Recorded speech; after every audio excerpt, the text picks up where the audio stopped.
My background's in psychology. I'm a provisional psychologist at the moment, completing my postgraduate qualifications in clinical psychology. When I was completing my honours degree at the University of Sydney, I had the privilege of working with this amazing family who welcomed me into their home with a number of other therapists to help provide an intensive home-based early intervention training program with their 3-year-old son who had recently been diagnosed with autism. He was assessed at having the equivalent skills of a typically developing 5-year-old. So I wasn't able to work with him for that entire duration, but when I got an update from the family on how he was doing, I was just simply astounded.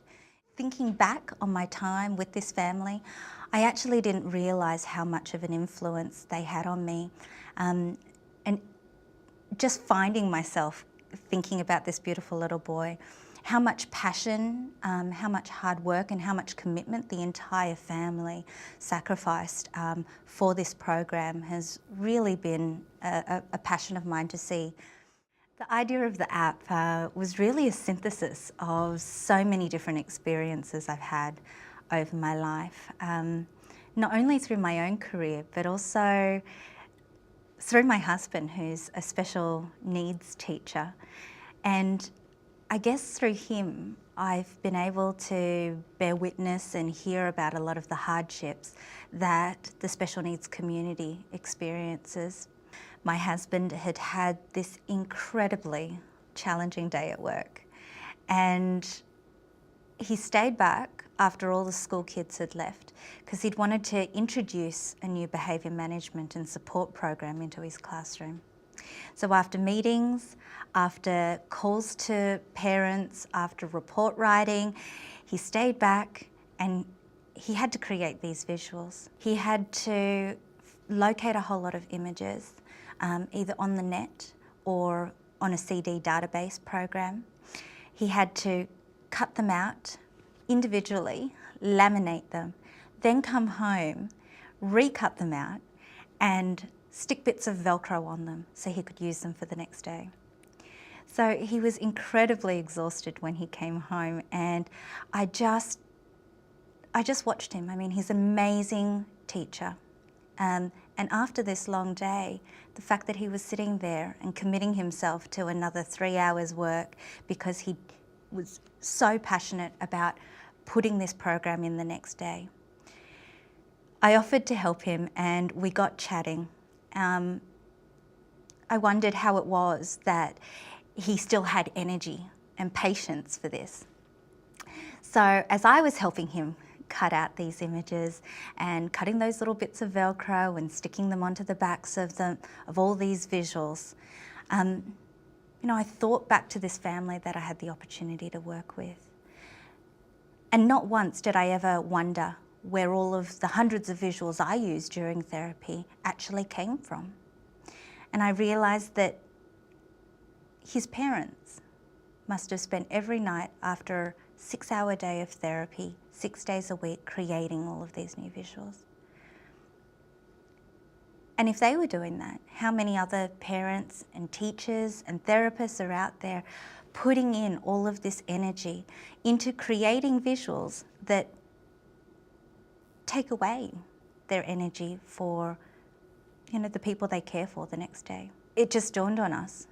I thought, why don't we create an app that allows people to create visual sequences at the touch of a button, to reorganise it whenever they need, to be able to capture their own images and put them in for use where there's a favourite toy, there's something going on that's particular.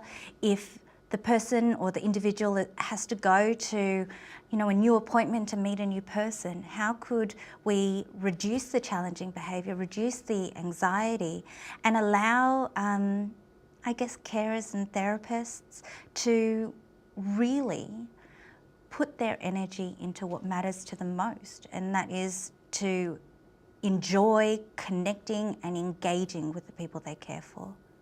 There is a huge amount of research showing that visually based learning systems are incredibly helpful for individuals with autism spectrum disorders, developmental delay, with cerebral palsy, other rare genetic disorders.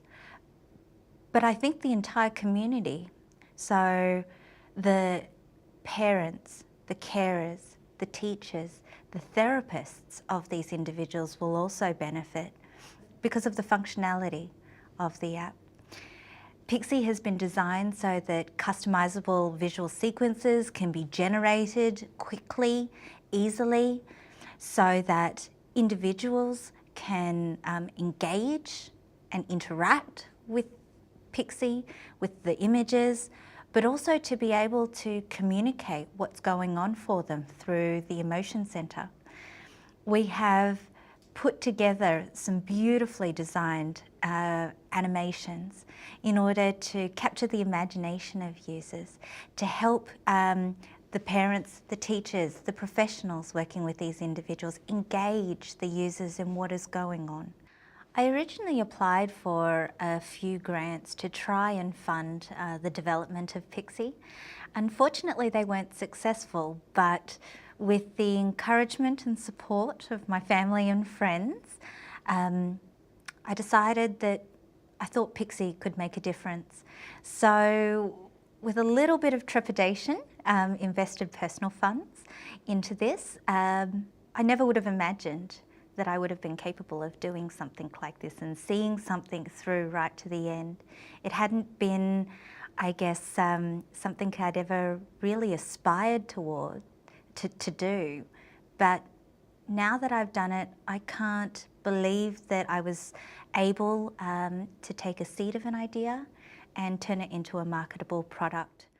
For anyone who's got a great idea for an app, I think the single best advice I could give is to find a developing company that you can work with, that has a collaborative spirit, that has creative and technical talents, but that are also willing to understand what your vision is and help guide you to that if you don't have expertise in that field.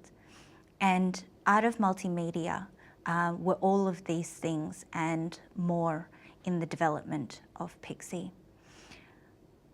I think having a great idea is the first step and perhaps one of the most difficult steps, but following through and finding the passion, finding the drive and finding the people to work with is critical for the success.